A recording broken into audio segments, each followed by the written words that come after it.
When you look at a modern corporation with esoteric eyes, what you see is not simply organization. You see ritual. The schedule, the punch-in, the org chart, the quarterly audit, all orbit the same principle: time as the instrument of domination. Even the work calendar is anchored in his name. Saturday, Saturn's Day, closes the week. The fiscal year breaks into quarters. The cycles of reporting mirror ancient harvests. In accounting language, we still hear temple echoes: to liquidate, to redeem, to close the books. The logic is identical: measure, mark, harvest. Take the concrete cases. In the heart of Manhattan, the Apple Store on Fifth Avenue presents itself to the world not as a retail space, but as a glass cube. The store itself is underground. The cube above functions as a totem, a minimalist altar that announces entry into a space where time is exchanged for value. A short walk away, the Astor Place cube, a monolithic block that rotates on its axis, has stood for decades. To passers-by, it's playful public art. To the esoteric eye, it's the same geometric prison, raised in a borough that concentrates media, banking, and finance.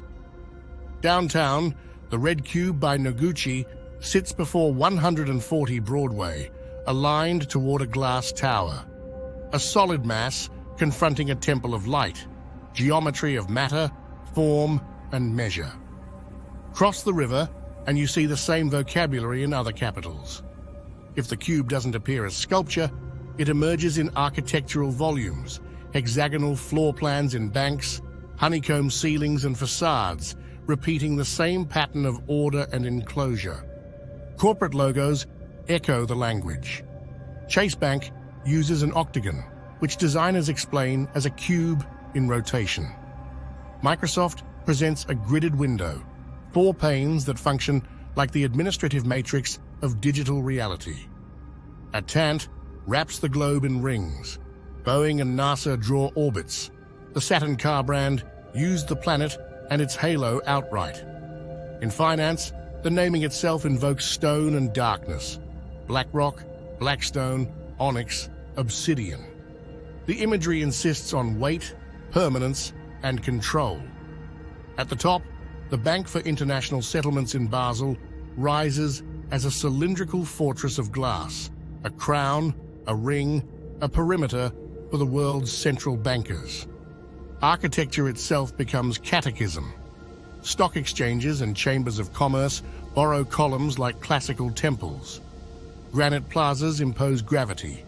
Lobbies require passage through security, registration, controlled thresholds. Liminal spaces rebranded as corporate procedure. Out in California, Apple Park is built as a perfect ring, a campus designed not as a cluster, but as a perimeter. Enclosure, containment, circuit complete. Even without naming Saturn, the form speaks his language: order and return. Inside, the priesthood has new titles: compliance, risk, audit. They measure, record, and correct. Their liturgy runs in acronyms: KPI, OKR, QBR. Every 3 months, corporations gather for their quarterly business review, the modern festival where results are offered up to the god of time. Forecasts, cuts, efficiencies. Warehouses run by algorithms